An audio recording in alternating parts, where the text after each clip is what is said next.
Hello, everybody. Welcome to the Reality Therapy Corner. We meet here the fourth Tuesday of each month to discuss reality therapy. I'm your host for the meeting, and each month we bring a featured guest on to lead our discussions and conversations about reality therapy, to keep the practice going and renewed each and looking at the future of reality therapy. So we're glad to have each and every one of you on today. Our featured guest is Mike Rice, and Mike is a longstanding member of the William Glasser Institute. He was the Western Region's regional director for, was it 6 years, I think, Mike? And Mike is interesting. He was a jazz, rock and roll musician for years. Then he decided to settle his life down and become a counselor, working mainly with the alcohol and drug community.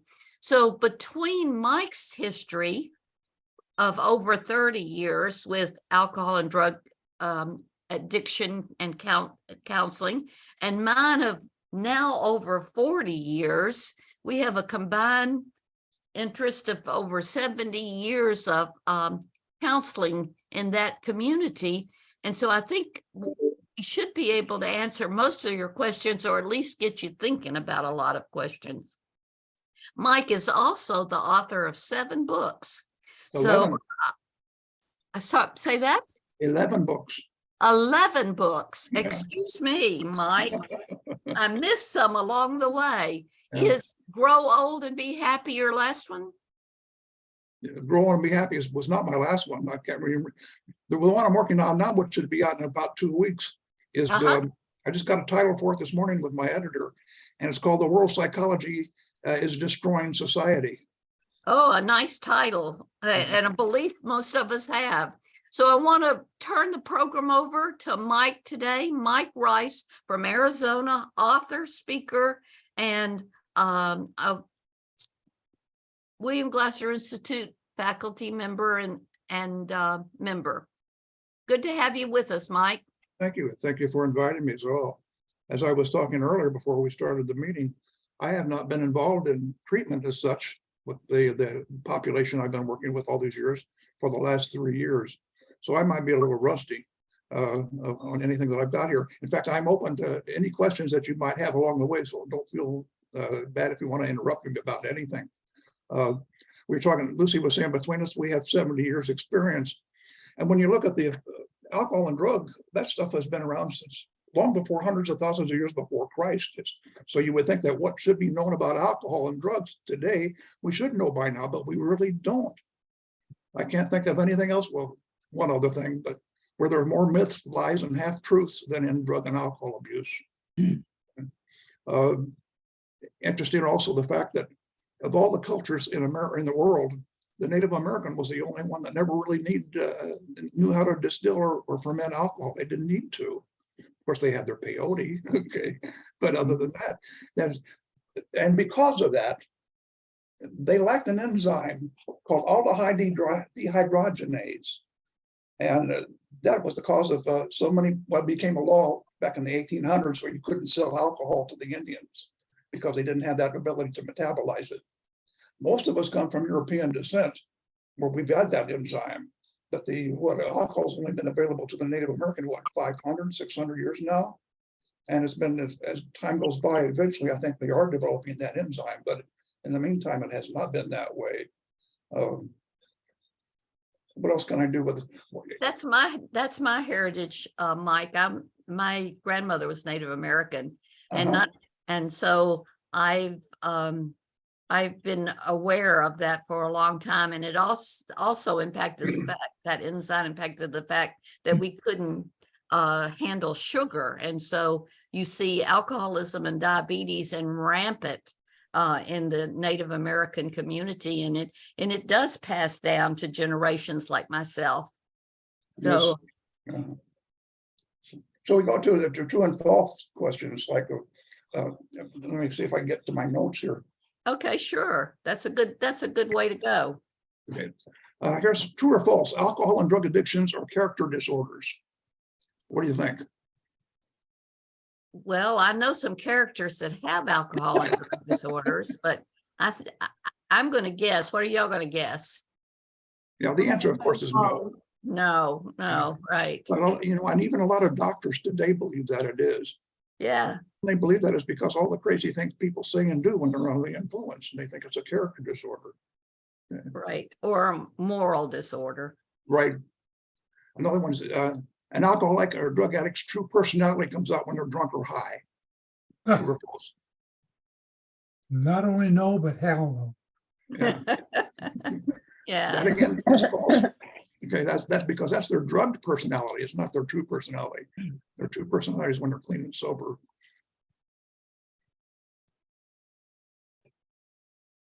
You got another one? I got these are myths about alcohol. Right. Coffee and cold showers and exercise can sober you up. Yes or no?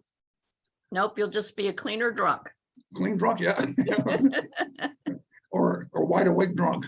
Yeah. I can sober up fast if I have to. no. No, the answer is right. No, because we think we do, but we're not. It's like the guy that gets stopped by the police for speeding, and the cop asks for his driver's license, and he thinks he's sober, and he pulls out his library card instead. Mhm. Yeah. Here's another one. I can drink and still be in control of my behavior. If you're drinking water, Right. Right. Beer doesn't have as much alcohol in it as hard liquor does. True or false? Let's say true. It's a fault. It's got as much alcohol in it as anything else. A shot of whiskey, 4 ounces of wine, 3 ounces of martini, 12.5 ounces of beer, all have 1.5 ounces of alcohol. The only difference is you got to drink more beer to get it. That's the only difference.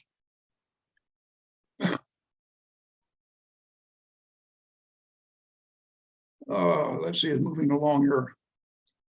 yeah, it's more diluted in the beer than it is in whiskey. Yeah, it's true, but like I said, you got to drink more of it to get it. Yeah. Mhm. Alcohol is used as an antiseptic. In fact, that's the only antiseptic we had for many, many years. It Okay. was. And what's really ironic is that when people are put to death in prison, they still use alcohol to wipe your arm before they put the needle in. Isn't that crazy? They don't want to get you infected before you die. Yeah. When I went to the University of Colorado back in the 50s, 3-2 beer was legal for Right. 18 and above because the Coors had convinced the legislature that you couldn't drink enough of it to become drunk. Okay. And we disproved that every Sure. single day. Yeah. Very quickly, huh, Tom? One of the clients that I had many years ago when I first got into this business, he had a DUI, and he said that I said, well, what were you drinking that night? And he said, I was drinking, what is it? It's not really beer. It's got like 1% alcohol in it. Can't think of the Near name beer. of it. Near beer, near beer. Yeah, but there's a brand name I'm looking for. Old Duel. It's sort of like O'Doul's, but it's Yeah. not. At any rate, we'll call it O'Doul's. He said, well, I was drinking O'Doul's. I said, well, how do you get a DUI on drinking O'Doul's? I said, he said, well, I got one. I said, what was your blood alcohol content? He said, it was over 0.08. I said, on O'Doul's? I said, you would have to drink 5 cases in order for that to happen. But he swore up and down that's all he had. So we knew better than that. Okay. Let's look at all the things people drink, what they drink anyway. The first thing that we drink at all in our life is milk when we're born, whether it be homogenized or infamilk. What is it? Infamil, is that what they call it? Something like that. Infamil, yeah, and homogenized. And another thing I found interesting the other day, I never entered my mind until I just happened to come across it, is that we are the only species that drink the milk of other animals. But that was kind of interesting. Then we go into water. We need water to drink because it slakes thirst and it keeps us hydrated. And then we come to chocolate milk and hot chocolate and sodas because that's got sugar in it. Okay, so we have a preference for the sweetness in our mouth.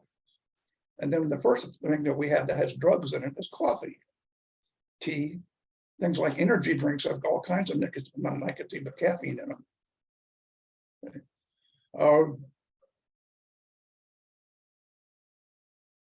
Why do you think people drink at all? I mean, of all the things we could drink, why would we drink alcohol? No, no. Any I idea? started drinking because I liked the taste, and I was probably 10 years old, and my mom and dad didn't know it. So it was the excitement of getting away from it, and it tasted good. That's interesting that you like the taste, because most people say they can't stand the taste the first time Well- they had it. So in the day, Coors beer could not be sold past Colorado. Correct. So my dad had it shipped in by semi trucks. Wow. So we had cases of it in Indiana in my dad's basement. And he wasn't gonna notice one was missing, or two or three. And that was also when you could fly free, and they gave you those little bottles of hard liquor on the airplane for free. So he always brought 3 or 4 of those home. Well, if you take them from the back of the cabinet, he doesn't notice those are missing either. Yeah. One of the So- questions I ask my clients when I do interviews with them to evaluate them is, how old were you the first time you ever had a drink? Mhm. People will say 14 or 15. But when I hear somebody say 8 or 9 years old, I think automatically comes to my mind, is there a history of family alcoholism there somewhere? Mhm. And usually the answer is yes, not always, but 9 times out of 10 there is. Yeah. But the only reason why we drink alcohol at all is because we like how it makes us feel. Euphoria. If we didn't do that, you couldn't give the stuff away. And that's true. Okay. And every time again, when I do my evaluations on clients, I'll say, well, how many drinks did you have the night you got your DUI? Or what do you normally drink? And give me a low to a high per episode. And they'll say, well, anywhere from 2 to 10. I said, per night? Yeah. So what's your favorite soft drink? Dr. Pepper. When's the last time you had 10 Dr. Peppers in one night? Okay. They go, oh, I never thought about it that way. Okay. And another question is this: did you find that you drink to feel more comfortable around other people when you're drinking? And they'll say no.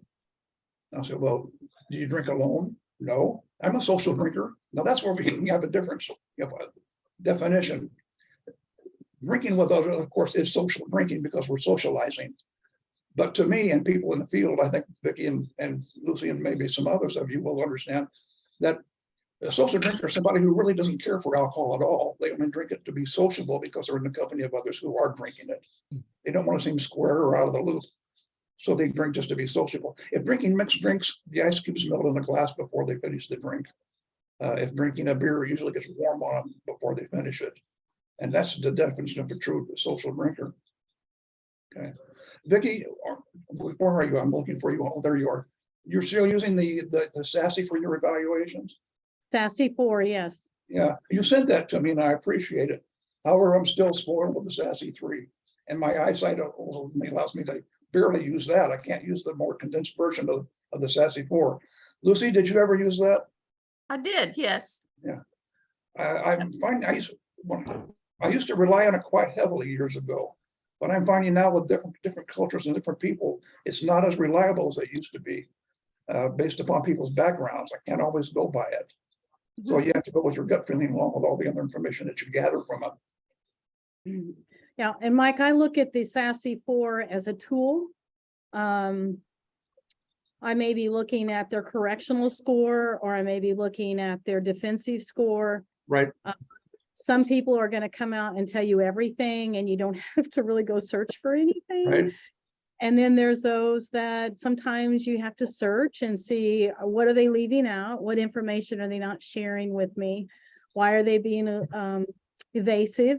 And I think the RT world has helped me be able to find ways of questioning to get more of that information without, I don't know what word I want to use, badgering or nagging or just flat out coming out and saying, you're not telling me the truth. Yeah. Interrogating. Yeah, interrogating would be a good one. I don't have to do that. For those of you who are not familiar with the SASE, it's a tool that we use to evaluate people's alcohol abuse. It's a psychometric tool. It consists of 64 questions or more, SASE 4. And it almost tells you what you had for breakfast.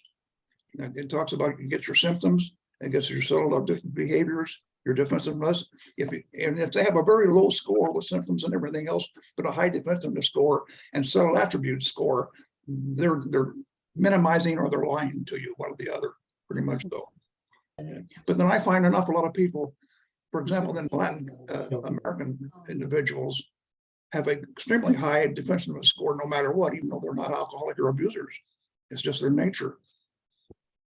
Also, I find an awful lot with Catholics as well. They're defensive as well. Okay. All right. Why is that, Mike? I don't know. I think it's guilt. The Jews invented guilt and then they rendered it to the Catholics. Yeah, the Catholics perfected it. Right. The Jews feel guilty about what they didn't do, and Catholics feel guilty about what they did do. So there's the difference between the two. Well, you know, the old alcohol and drug story is if you, anywhere you can find 4 Catholics, you can find a 5th. That's true. Oh, you didn't get it. It Oh, took me now we about got 10 it. Now we seconds. got into religion, racism, and alcoholism. We better get back to alcoholism. That was funny. Well, Actually, the reason why we drink alcohol is one of my roommates in college was Episcopalian, and he used to mispronounce it by saying it was Whiskey-palian. Yeah. all we do is what we know in choice theory is all we do from birth until death is behave, and all behavior is chosen for what? Say it again, Mike. Because I know you guys know, I've heard this. All we do It from just- birth until death is you just- behave. And all our behavior is purposeful to serve what? Our basic needs. Happiness or pleasure? One of the two. Pleasure. Okay, both happiness and Oh. pleasure. Okay, and to find pleasure or happiness from unpleasant situations is the most natural thing on earth for us humans. If it's cold, we put on a jacket or a sweater. Okay, if it's hot, we wear lighter clothes or turn up the air conditioner. Okay, alcohol provides pleasure from many other unpleasantries, like wives, kids, jobs we don't want to do. Okay, there's 3 stages of what I call abuse that leads to alcoholism. Let me go back a minute. Is alcohol, what do you think, it's genetic or not? For me, I believe it can be both. Okay, and yet we have nothing to prove that it is genetic. We hear in journals all the time that we might have found a benchmark, it could be, it possibly is, and so on and so forth. And people read these things and say automatically, they pass along that I read it in a journal, it's genetic, but it isn't. And probably one of the best examples I got to understand or to explain that, I got from Brian Lennon, as a matter of fact, when we were down in Bogota. We were talking about the genetic aspect of alcoholism. And he said, explained it this way. He said, look at it this way. In your part of the country, he says, and even in Ireland, we all have different dialects and accents. He says, that's not genetic, that's learned behavior. And that's Okay. true. Okay, we learn to deal with stress and unhappiness by the way our parents did. The way they handle stress, we have a tendency to do the same thing. And how many times have we seen in movies, what a day, I need a drink. So we needed to unwind, to find pleasantness for unhappiness. Then we got Let's celebrate with a drink. Pardon me? Celebrate. Let's celebrate with a drink. Celebrate, yes. Yeah. We drink to, these are a question, you ever want to drink to, if you're angry about anything? Some people say, yeah. You ever want to drink if you felt disappointed or life is going wrong for you? Yeah. Ever want to drink if you felt disappointed or how about if you're sad or depressed? Obviously, yeah. In fact, I just got an evaluation yesterday on a guy from Michigan who had not drunk in 22 years. And his mother died, and he went out and he got a 0.163 BAC DUI. Okay. Ooh, And I said, you ever want to drink if you're sad? He says, no. I said, wait a minute, you just told me you drink to deal with your mother's death. Oh, well, if you put it that way. See, they process differently. Okay. Go ahead. Somebody wanted to say something? Oh, okay. I thought I heard something. Excuse me. You ever want to drink to celebrate, of course. And if they say yes to all those things, I automatically throw a little humor in there and I say, well, you ever want to drink if it's the dog's birthday? So those are the reasons why people drink. They drink for the pleasure of it, for the aspect of it, for happiness. When it comes to happiness, we all strive for happiness on a day-to-day basis. And most of us strive, if something doesn't work, we have hope that we'll find it eventually. So we keep trying to find happiness. But then there's that group of people who've given up on finding happiness at all. They've given up hope.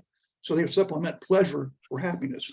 And they do that with addictive behaviors, sex, drugs, alcohol, spending, things like that. Okay. And then we have the people that have given up all hope of finding happiness and finding the things that they've been doing for pleasure don't work anymore. And those are the ones who take themselves out of the quality world when they commit suicide. So that's where all that leads to. Yeah. Any questions so far? Any additions to what I've been saying? Nope. Okay. I'll just add, I told Mike this last night. I just got back from a 6-day river tour through France, and we were served 2 different wines at each meal. We had cocktails in the morning and cocktails in the afternoon. We went to a vineyard and tasting in Chablis, and we went and champagne. And I took 2 sips of the champagne at the Baroness's house. But along the way, I was drinking Coca-Cola Light. And after a couple of days, several of the other women on the tour started doing the same thing. So I did reverse drinking peer pressure. They they took up my Coca-Cola Lights because they really weren't enjoying it. But they didn't want to be different or not be part of the celebration or part of the tour kind of thing. But after I set the precedents, they were happy to drink Coca-Cola Zero with me. So it can work both ways, that peer pressure. Yeah, it does. It does. Yeah. And I think peer pressure starts at a very young age nowadays. I know it was back in my day, but I see it more now. The younger generation is really experimenting, especially with the access. It's just accessible. Mhm. We're losing about 1 college student a week across the country for alcohol abuse. Like playing, what do they call it? Beer pong and games like that. Yeah. Right. So, Yeah. just In what is- Indiana. Yeah, in Indiana, we have at least 1 alcohol death at IU campus, at one of their campuses somewhere in Indiana. Yeah, At least 1 every year. and that's all across the country that way. They're not just in Indiana. Yeah. Okay. Does anybody know the definition of an addiction? It's a continued behavior that causes problems and you continue to do it anyway. Okay. Yeah. And when it comes to drugs and alcohol, then there's usually something that follows with it in any time of deprivation, and that would be withdrawal symptoms. Okay. I I would say, explain that there are 3 stages to get to that point. Because people ask me a lot of times, since you're in choice theory, is alcoholism an addiction, a choice? And have you ever been asked that before by anybody? Yeah. And I explain it, well, yeah, it's a double-edged sword, okay? You've got to be numb between the ears if you don't know that alcohol is addictive, okay? And anybody who drinks long enough and hard enough will become an alcoholic. So if you know that and you continue to drink anyway, that would be a choice. But then when you cross the line into biochemical addiction, it's no longer a choice, okay? You've got to be drinking, or as a matter of fact, in order to feel normal, because the molecular structure in your body has turned itself around to accept that alcohol in your body, so that when it doesn't get it, it goes through all kinds of distortions, and you get all kinds of withdrawal symptoms of breaking out in sweats, cramps, diarrhea, the shakes, and the withdrawals can be terrible. It can even lead to heart attack and death. It can be that severe. So the first stage I call sociological addiction, which is really abuse. Back in my day, I couldn't wait to get off work to go to my favorite watering hole with a bunch of other professional people, and I called ourselves $25 millionaires. We had our Porsches and our Cadillacs and our Jaguars, and we would be in real estate and finance or whatever, and we talked a big game. We flashed it like we had all kinds of money, and if we were lucky, if we had $25 because we were up to here in debt with the things that we drove around to look good to other people. So, but I couldn't wait to get off work to go join that group. And when I quit drinking, a whole year went by, and I thought, you know what? I haven't been socializing with anybody anymore. Of course, all my people that I used to hang with were drinkers. So I decided to go back to one of my old drinking places, which I knew was slippery territory, but I was determined I wasn't going to drink. Okay, and I walked in that place, and people went, "Hey, there's Rice. Get over here, you SOB. Where the hell you been?" And I said, "Well, I went back to school." "Well, that's great. Can I buy you a drink?" I said, "Sure. What do you have?" "Coffee." They said, "Oh, go to hell, man." But wow, you'll drive me a drink of alcohol, but you won't buy me a cup of coffee. Okay. And that's when I realized that those really weren't my friends. Okay. And I never went back there again. So that was an eye opener on that. But it's a sociological aspect. We go there to have fun. We go there to socialize with other people and to flirt with the opposite sex. That's what makes it fun. Okay. And the next stage after social addiction is what I call the psychological addiction, because we learn right about the same time of our sociological addiction that alcohol is great for making us feel better about things that are bothering us to the point where we just don't give it down. Okay. Our inhibitions are lowered. We're free. We're not thinking about what's pestering us. Okay. And then if we keep that up for a long period of time, that's when we do cross that line into biomolecular or biochemical addiction, which I explained earlier. And that's a barrier to get over. The other one, the sociological and the sociological and psychological aspect of drinking does have its own withdrawal symptoms, anxiety, can't sleep at night and things like that, but nothing severe like physical.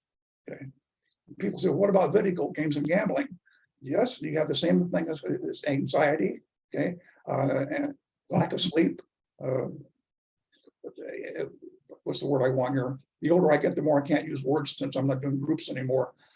Irritated very easily. Okay, that happens a lot. Okay, so this answers the question: is it a choice? Yes and no. It starts as a choice, but in the end, it is not a choice. You almost have to have it. There was a gal that I used to date years ago. She used to drink a case of beer every day. Now that's all day long, not in one setting. Okay, but she would drink an awful lot of beer. And when I quit drinking, we were still dating, and I said, "Let's go out to the lake here and get away for a while." And I said, "No alcohol." She said, "Okay." So we went out to the lake and we had a little picnic there. And on the way back, she's breaking out in a cold sweat. And I looked over and I said, "Are you okay?" She said, "Oh, I'm just car sick."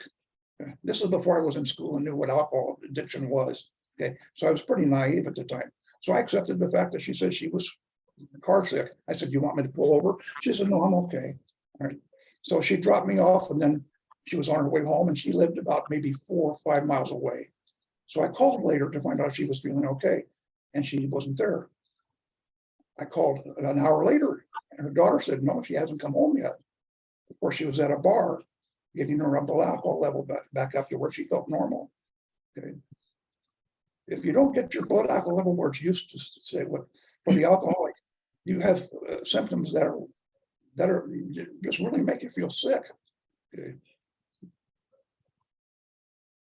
When I retired from the Air Force in Tampa and we moved to Atlanta, my wife had been a certified drug and alcohol counselor here. And then we got up there and she was looking for jobs in drug and alcohol treatment programs. And of course, the very first 1 or 2 questions they want to ask you, now this was 1983, are you a recovering person? They wanted a good many people on the staff who were recovering people. And then they always asked, do you believe that alcoholism is a disease? Because that was a prevailing kind of mentality at the time. And they wanted people who believed that it was a disease. And I bring that up to remind people, Glasser has a short video on the issue of is alcoholism a disease? I have a handout. If any of you want the handout, you can email me and I'll send it to you. And so for a long time, my impression is that Dr. Glasser avoided the question, do you think alcoholism is a disease? Because he didn't want to kind of go against the crowd, sure what to say. And then with choice theory, and he did a lot of thinking, he then started saying, yes, it's a disease, semicolon, but there are different diseases. There are diseases that are terminal and there's nothing you can do about it, and you're a goner. Okay. There are other diseases, varying degrees of severity, that are less severe, and there's a lot you can do about them. And he talks about skin disease, you know, and that sort of thing. Well, you stay out of the sun. You make a choice to stay out of the sun. You have a lot of control, whether it's genetic or whether it's disease or whatever. You have a lot of control over the choices that you make. And it's a marvelous kind of concept for melding in. At first, the kind of the hardliners do like this, but they can't beat the logic of it. It just makes sense.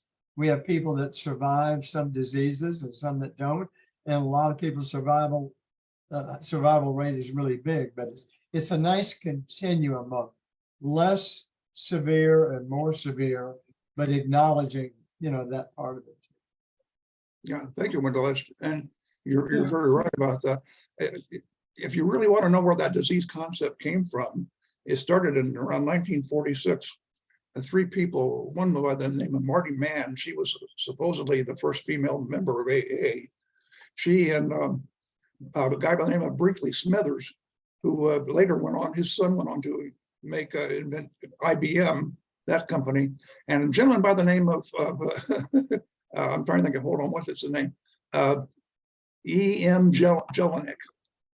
We were taught him in school, that he came up with that concept of the disease concept. They sent out 158 questions, those three people sent out 158 questionnaires to people in AA by way of the Grapevine. And I don't know if you're familiar with the Grapevine, it's a monthly publication AA puts out. And they put out sent out 158 of these questionnaires. The purpose of it was to determine from alcoholics themselves if it is a disease, and if they couldn't prove it, it meant a couple of things. It meant, number one, doctors could treat it with insurance. Okay. Number two, people who were addicted to alcohol would be more inclined to seek help for it than think it's a character disorder. And that's what they wanted to do. So it was a way of taking away the stigma from a character disorder.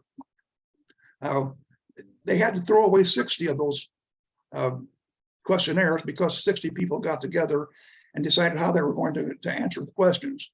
And so they didn't get to all of, they didn't get to use all of them. And later on, I'm trying to see if I can find something here in my notes.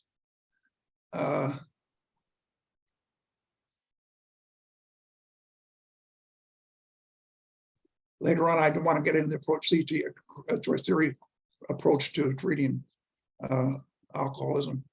Here we go. That's what I want next. 60 of the questions had to be thrown out because they were answered by a group of AA members who got together, who collaborated on their responses collectively. And none of the questions that were answered were by women. They were all men, middle-aged men, all white. Okay. From the remaining 98 responses, this E.M. Jelinek came to his conclusion that alcoholism is a disease. And he created and published a book called The Disease Concept of Alcoholism. In 1951, the World Health Organization declared alcoholism to be a medical problem. And guess who was on the board for that? E.M. Jelinek. Okay. Jelinek. Yeah. In 1956, the American Medical Association declared alcoholism to be a treatable illness. And in 1965, the American Psychiatric Association decided that, to use the term disease, causing the AMA, the American Medical Association, to join in and call it a disease as well, all based on Jelinek's work. Now, he was later found out to be, gave faulty credentials to gain acceptance in the community. And his findings were all fraudulent, and yet it's still being taught today. In fact, I was taught it when I was in school. Well, one of the ways of saying it is it's a disease like heart problems and That's what Bill Wilson called it. yeah, From AA. the choice is whether you take your medicine or not. Now, most of us will take an aspirin for blood pressure problems or baby aspirin and we'll do it every day and not think anything about it. Mhm. Well, an alcoholic has to take his medicine every day too, Right. and that is not drink. What you just said there, Tom, and what goes along with what Wendell was saying earlier.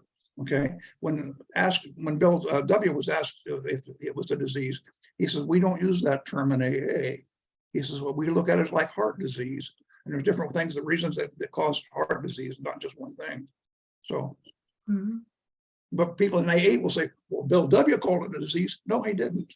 No. I don't know where they get some of these things they come up with. Another thing a lot of people in AA say, if you drink every day, you're an alcoholic. That's not true. That's not true at all. A person that comes home from work and has maybe a martini after work or a beer every day after work, he's not necessarily an alcoholic. He's just unwinding. And again, why do we do it in the first place? Because it's relaxing and it brings a little bit of euphoria. And it It makes you feel works. better than you did when you were all stressed out. That's all. Yeah, it works. Yeah, I well, yeah. remember a faculty meeting, and I think it was in 06 or maybe 08, I can't remember. And Dr. Glasser spoke out at the faculty meeting that he no longer believed that alcoholism was a disease. And all the faculty just went berserk and started trying to calm him down. And he just looked at us and he said, if I can't process this thinking with you, my faculty, how will I ever be able to put it out to the world? And that kind of calmed the faculty down a little bit, but he sort of switched the subject a little bit and just simply said that his thinking was always evolving. And right now, at that time, he did not believe it was a disease. Yeah. So it was much later after when he talked about it is a disease, but it's a type A disease and that type of thing. So It I really don't, has no he never, pathology. yeah, But He in fact, go ahead, Lucy, I'm sorry. he never went on any further with it though, because he got such a bad feedback immediately from the faculty Mhm. about saying it out loud. Yeah. I forgot what I was going to say. That's all right. I'm sorry I interrupt you, Mike. No, I'm glad you did. It's fine. Take a Um, breath and start again. Okay, that's another thing of old age. I was Yeah, but going to a, Walking around with these around my neck, wondering where my glasses were. You know, I was going to a military conference, people from the different services, Marine, Navy, Air Force, what have you. It was probably on diversity, race relations things. And there was a hosting, I forget who was hosting it. So, but the story was they had a hotel or a facility set up for it. And then the Marines learned that there was no bar or lounge in the hotel. And they changed the venue. They said, we've got to have a place where after the conference, the daily conference meeting over, people can get together in the lounge and have a drink. And they changed the meeting. This was way back, 1977 or something like that. It's just the whole culture there of after work having a drink. Mhm. That military culture is really great. My husband is a psychiatrist, and he was instructed during his duty in Army to set up the first alcohol and drug hospital in the United States. And And he got it all set up. He got Good. staff hired. He got everybody, got it up and running. That's But for 6 months, he why had no said, clients. "Hey, I just had to Not- chase a raccoon. And he No. won't. Not one client for 6 months. So at the next time he was with other people, he started telling the story. There was no clients, and clients started immediately. But the culture then was that military culture was that you didn't have alcohol and drug problems in the military. There weren't any that the Right. useless. Of course, immediately he had clients after that. Yeah. Yeah, they don't drink in the Marines or the Navy, do they? Mm-mm. Or he was Army, but no Army, no alcohol and drug addiction in the Army. So There doesn't seem to be any pathology. Well, there is, if we look at, are you familiar with the THIQ factor? Anybody No. heard that? I don't remember that. Okay. This comes in and out of acceptance all the time, about every 5 or 10 years, okay? And if you really wanted to get it to a physical or to a pathology, this would be it, but it still hasn't been proven. There was a gal, I can't think of her name. Anyway, we know that when you drink alcohol, the first chemical change the liver turns it into is acetaldehyde, okay? And acetaldehyde has a tendency, as the more it keeps going around the body and through the brain, to leave a little something in your brain called THIQ, which is short for tetrahydroisoquinoline. So just what the hell is that? Well, they discovered back in World War II that it was more powerful than morphine. And so they thought if they could experiment with it and use it for pain for wounded.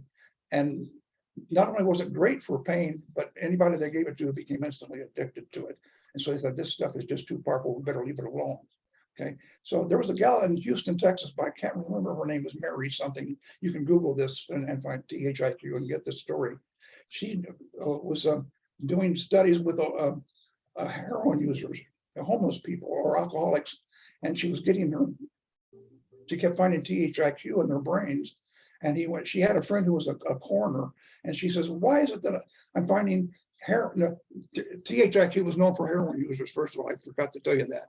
Okay, so she wanted to connect that to alcohol instead of heroin. And she said, "Isn't it interesting that all these homeless people are on heroin?" And her friend said, "What are you talking about? They can't even afford a bottle of wine. And you're telling me they're on heroin?"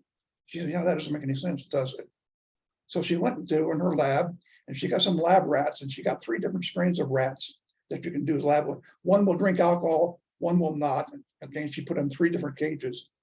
She had 1 cage with water, 1 cage with water and alcohol, and 1 with alcohol.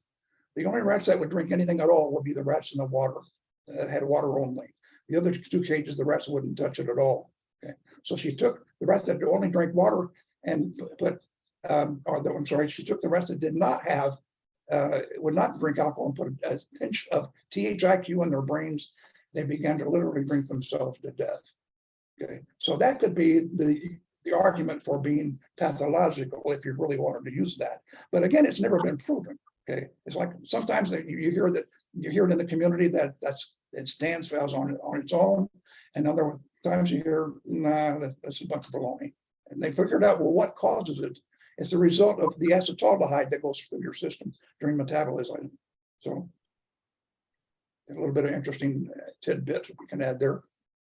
Now, as far as how I approach the choice theory aspect of dealing with that, first and foremost, like anything else that we do in counseling, we've got to have the trust of our clients, for whether they're alcoholics or not. They've got to trust us. And I've often asked, do you have to be an alcoholic in recovery to be a good therapist? No, but it helps. Okay. If you've been in the business maybe 7, 8 years and experience working with them, then you got it down pretty good, whether you were an alcoholic or an addict or not. So you don't really necessarily have to be one.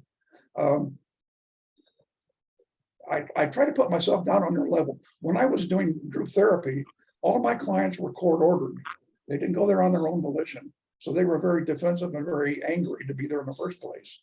So I would get on the same level with them. And I'd say, I agree with you. If I were in your position, I'd be pissed too. You know, just calm them down and let their anger come out. And I said, I don't want to be here any more than you guys want to be either. But since we have to be here, let's make a good thing out of this. Let's have fun with it and learn something. And it's amazing how they would calm down and we do have fun with it, and they learn. Because that's one of the facts. What is it, the needs that we have of learning is, it's a genetic need for fun, is learning. So if we have fun, you're gonna learn. Okay. I always know that in the back of my mind, I'm always thinking that it's always going to be a relationship problem. It's going to be a problem with somebody important to them in their life, and it could also be themselves, not necessarily somebody else that they are having problems with. So I asked the question, if your life were better today than it is, than you're doing, if your life were any better today than it is lately, how would it be different? Paint me that picture. And they tell me, or they try to tell me, they say, well, I'd have money in my pocket. Okay. And I do this in front of the group. I let the group participate as well. If you could do anything in the world and you knew you wouldn't fail, what would it be? Questions like that. Who in your life would you want them to think better of you than they do today? And you probe it, like you do all kinds of different probing to find out the relationship of that person and find out more without interrogating. That's what we used the word earlier. Okay, so I use that a lot. And so it's, if you can get them to find something to do that will help the relationship, they will have a less of a need to have to supply their, if they haven't crossed the line into biochemical addiction. I've never done inpatient, it's always been outpatient. They have less of a need to drink or drug. And I don't know if that makes any sense to you folks or not, but I put an awful lot of emphasis on relationships. Okay. I mean, even AA is the thing about relationships. And people say, well, what do you think of AA? And I say, it's not for everybody. And they're shocked when I say that. It's because it isn't. Okay. And then I say, it's not the best either. And that kind of throws them back. They say, well, what do you mean? I said, it's what works best for now, but the best has not been invented yet. But AA is best for whatever works today with what we've got. And it's true. Okay. Going back to the shame and guilt thing, every alcoholic and addict that I know of has a lot of shame and guilt. Guilt is I did something wrong. Shame is I am something wrong. Okay. And I don't know of anything better to take care of that when you work the program of AA. It's a great program for getting rid of all that shame and guilt. Better than doing one-on-one, I think. But that's my opinion. There are other organizations besides AA that work well. You got RET, which is rational emotive therapy. There's something called Lifesaver, which has been gaining a lot of popularity lately. Starts out on the West Coast. Okay. There are also church organizations that do it. And that's another reason why AA is not for everybody, because of the God element. There are people who not only don't have any background with it, but they don't want it. And so AA doesn't want to go along with that. They say it's a religious cult. No, it's not a cult, but it does have an aspect of God. So if that's not in your thing, you might want to try something else like RET or Lifesaver or whatever. So There's Celebrate Recovery out there. I'm sorry, go ahead, Vicki. All right, there's Celebrate Recovery. Yeah. That's a faith-based program.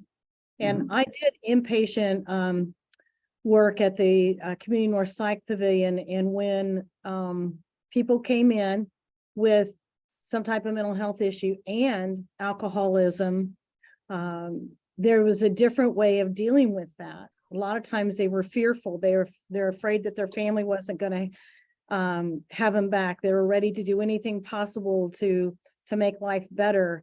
And then once that fight or flight mode was gone, they would go right back to alcoholism.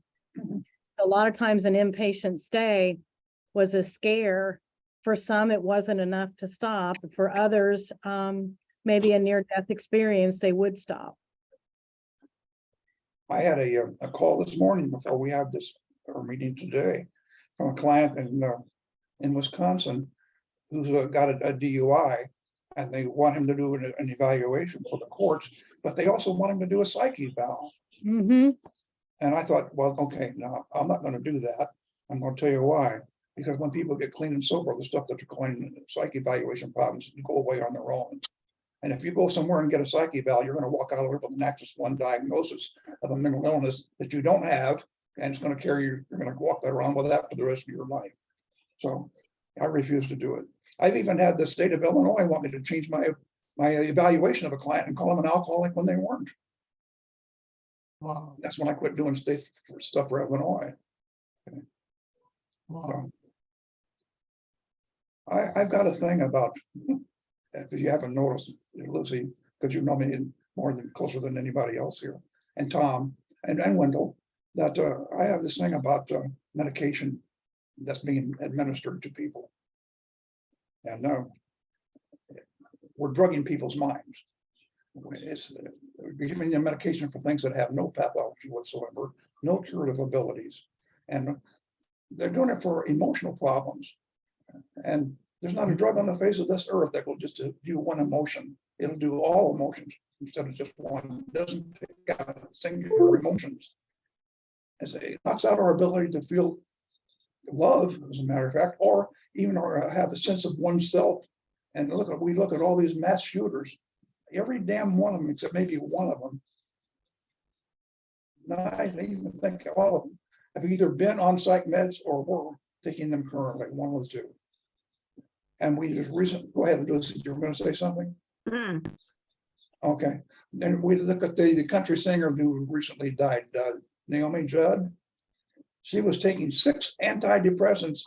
All of them had black box warnings that they could come and be or suicidal ideations. Yeah, 6 of them. Yeah. It's incredible. And Mike, what was that's the really name my of- manner that I've been fighting lately. Mike, what was the name of the book that Dr. Glasser wrote about psychiatric medication or something? I can't remember exactly the title. The warning book. Warning, psychiatry may be dangerous to your mental health. Mhm.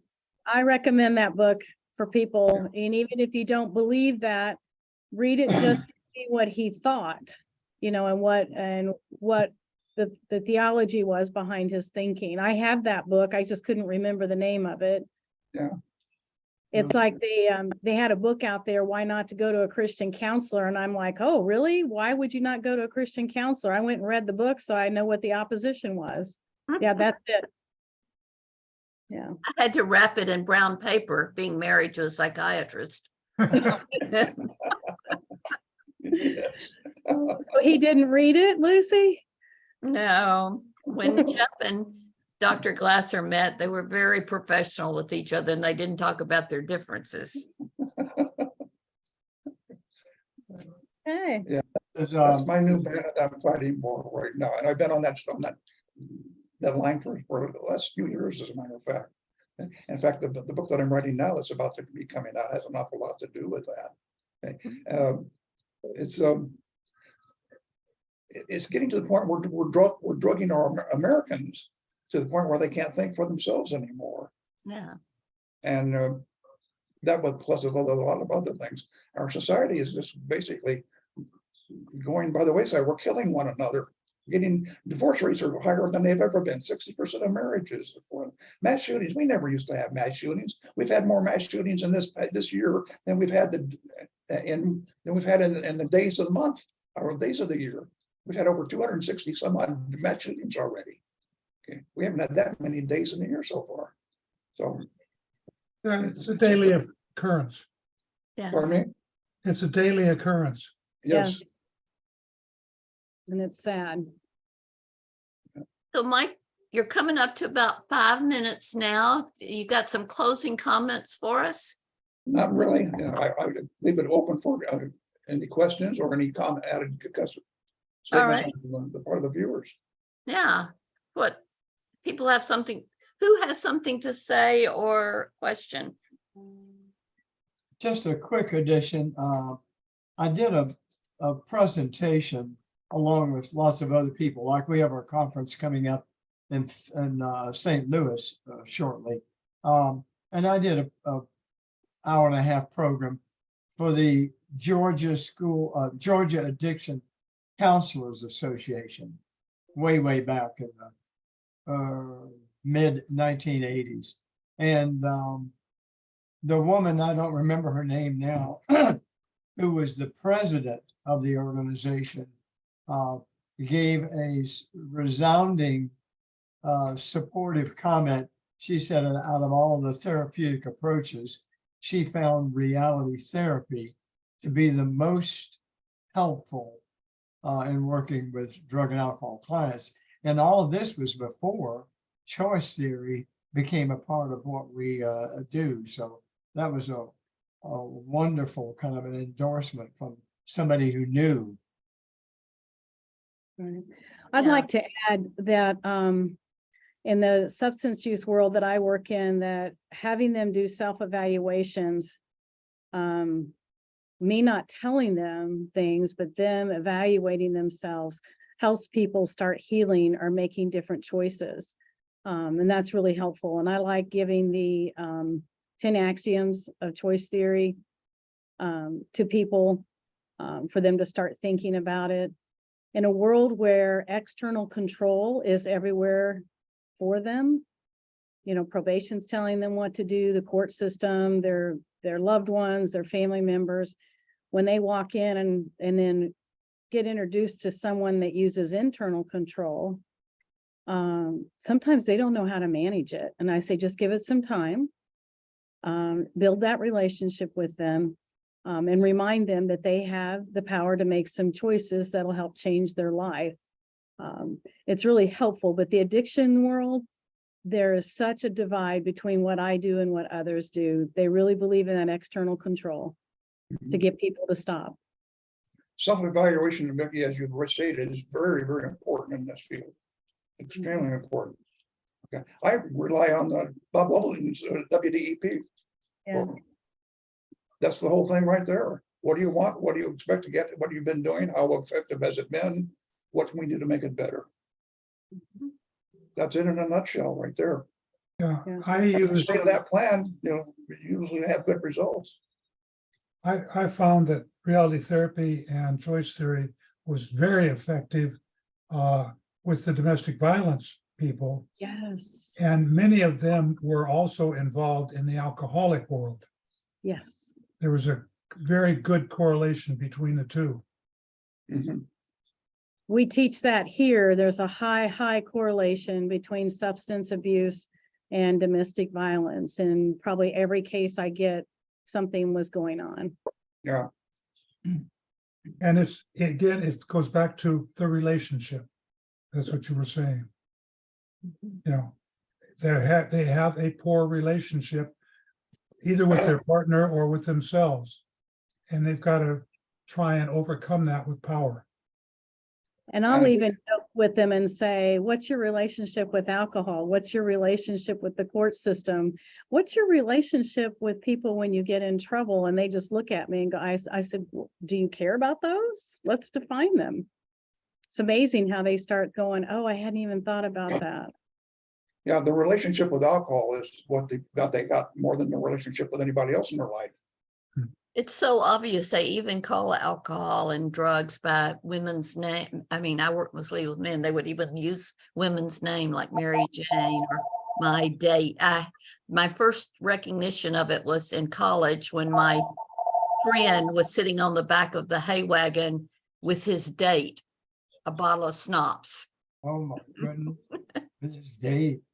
You know, it's just even the language moves you towards talking to them Yeah. about relationships. Yeah. Let me throw in two quick things. For one, if there are any of you here who don't particularly know me, don't have my email in your contact list and would like to, I'd like to hear from you and your name and address. And I put mine on the chat room there. And every so often I send out a little hello, you know, communication to fellow CTRT people. I have about 180 or so on that list. So send me your thing. Also, just a quick push in the things we're talking about today here, tie in. I wanted to remind everybody of Glasser's phenomenal book, Defining Mental Health as a Public Health Problem. It's such a simple idea, and we get more and more daily issues and discussion about mental health and stress and suicide and people being sad and all that. I watched yesterday on a political program Congressional Representative Seth, S-E-T-H, Moulton, M-O-U-L-T-O-N. He's in Massachusetts. He happens to be a Democrat. He's got a Republican congressman, and they're doing a bipartisan introduction of a bill. You never know how that's going to go, but it's a bipartisan introduction of a bill to try to declare a mental health crisis. You know, get some official thing on it. Anyway, I'm going to put a copy of this book in the mail to him in the next day or two. And so, the book is a free download, the booklet on the Glasser website. And so I'm going to try to get going with some of these folks that indicate some interest and communicate with them, either send them a copy or tell them how they can download it.